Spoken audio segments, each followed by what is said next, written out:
पंजाबी होती है। तो जिस परिवार में जन्म लेंगे, जो वहाँ पर जो भाषा मुख्य रूप से बोली जाती है, बच्चा सबसे पहले जन्म के बाद उसी भाषा को सीखता है। अब हम आएंगे राष्ट्रभाषा और राजभाषा।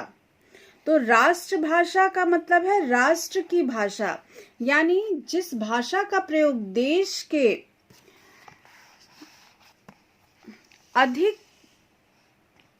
अधिकतर निवासी करते हैं, यानी ज्यादा से ज्यादा लोग उसका प्रयोग करते हैं जिस भाषा का, उसे राष्ट्रभाषा कहा जाता है।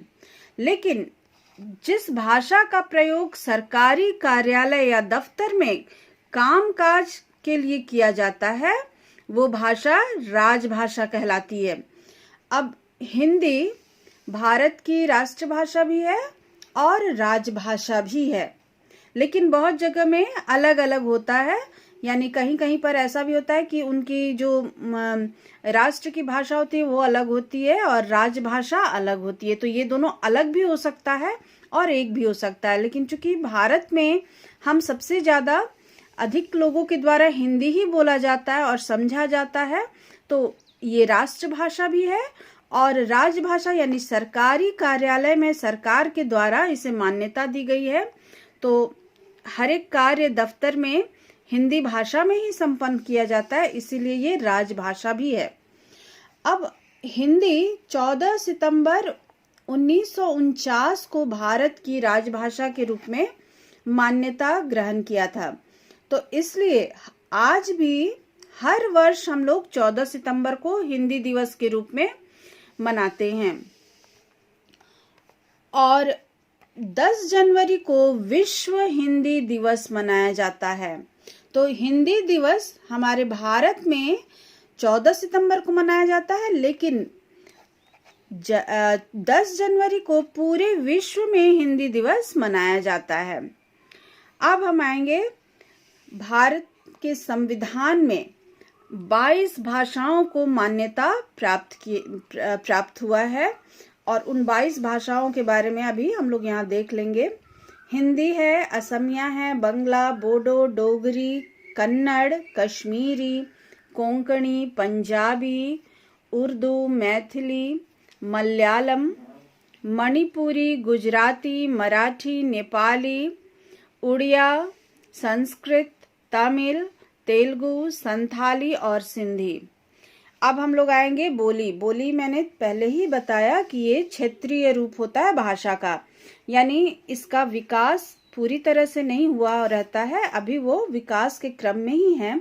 तो इसमें सीमित क्षेत्र में इसका प्रयोग होता है, और मुख्य रूप से इसमें कोई रचना साहित्य रूप से कोई भी रचना इसमें नहीं की जाती है। कुछ लोक कथाएं या लोकगीत तुम्हें मिल जाएंगे, लेकिन अगर कोई साहित्य इसमें ढूंढोगे बोली में, तो वो साहित्य तुम्हें प्राप्त नहीं होगा। तो बोली भाषा का अल्प विकसित रूप है, इसका प्रयोग सीमित क्षेत्र में किया जाता है, इसमें साहित्य की रचना नहीं होती। हिंदी की प्रमुख बोलियां हैं हरियाणवी, मारवाड़ी, भोजपुरी, राजस्थानी, अवधी, ब्रज, बुंदेलखंडी आदि। तो ये कुछ मुख्य बोलियां थी यहाँ की। अब हम लोग आएंगे लिपि में। तो लिपि मनुष्य के मुख से निकली हर ध्वनि को लिखित रूप में अभिव्यक्त करने के लिए कुछ चिन्हों का प्रयोग किया जाता है। ये संकेत चिन्ह ही लिपि कहलाते हैं। किसी भाषा को लिखने की विधि लिपि कहलाती है। प्रत्येक भाषा की लिपि चिन्ह अलग अलग होती है। हिंदी भाषा की लिपि देवनागरी है। कुछ भाषाएं और उनकी लिपियों के नाम इस प्रकार हैं। पहला आओगे भाषा और लिपि। तो हिंदी है देवनागरी, पंजाबी गुरुमुखी, उर्दू, फारसी, अंग्रेजी, रोमन, संस्कृत देवनागरी, बंगला, मराठी देवनागरी, जर्मन, रोमन। तो ये तुम्हारी कुछ भाषाएं और उनकी लिपियां यहाँ दी गई है जो तुम्हें याद करना होगा। अब आओगे व्याकरण में। व्याकरण क्या है? तो और इसकी जरूरत क्यों पड़ती है? तो सबसे पहले हम देखेंगे व्याकरण का मतलब, यानी भाषा के शुद्ध रूप को जानने का जो माध्यम है उसे हम व्याकरण कहेंगे। तो व्याकरण के द्वारा हम भाषा को शुद्ध रूप में बोलना और लिखना सीखते हैं। प्रत्येक भाषा के अपने अपने नियम होते हैं। भाषा की शुद्धता और एक रूपता बनाए रखना ही व्याकरण का कार्य है। तो हर भाषा का कुछ नियम होता है, कुछ व्यवस्था होता है जिसका पालन करना जरूरी है, और अगर हम उसका पालन करते हैं तभी हम भाषा को सही तरीके से जान पाएंगे। अब इसकी परिभाषा को देख लोगे। व्याकरण उस शास्त्र को कहते हैं जो किसी भाषा को शुद्ध रूप में लिखना, पढ़ना, बोलना और समझना सिखाता है। निम्नलिखित उदाहरणों पर ध्यान देना। श्वेता खाना पकाता है, हम बाजार जाएगा। दोनों ही वाक्य यहाँ पर क्या है? अशुद्ध है। तो पहले वाक्य में शुद्ध करोगे तो क्या हो जाएगा? श्वेता के साथ जो क्रिया दिया गया है वो स्त्रीलिंग होना चाहिए, तो श्वेता खाना पकाती है। हम बाजार जाएगा, तो इसका हम के साथ क्रिया बहुवचन में आएगा, तो यहाँ हम बाजार जाएंगे। तो ये तुम्हारा भाषा का या वाक्य सही अब जाकर के शुद्ध हुआ। तो वाक्य या कोई भी भाषा को शुद्ध रूप से जानने के लिए हमें व्याकरण की जरूरत पड़ती है।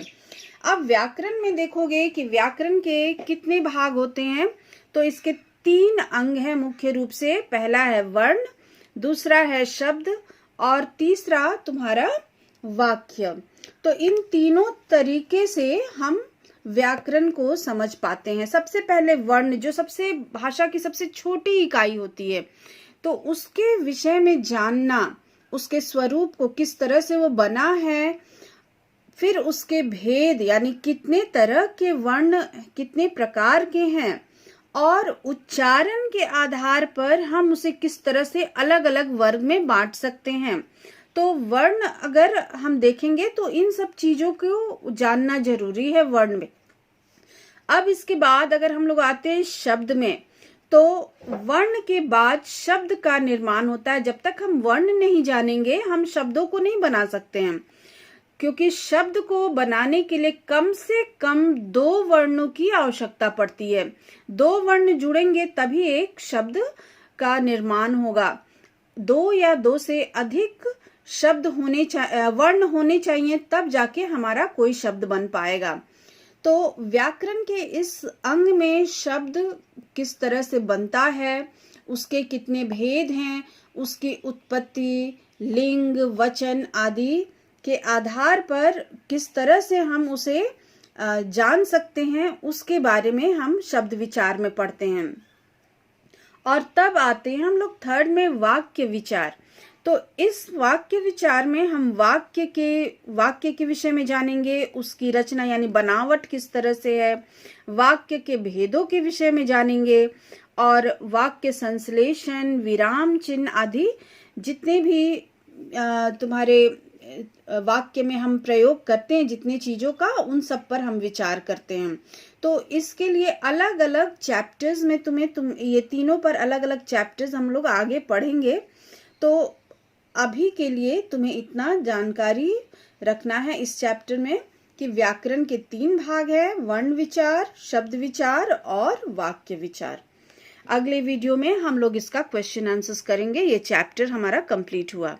बाय।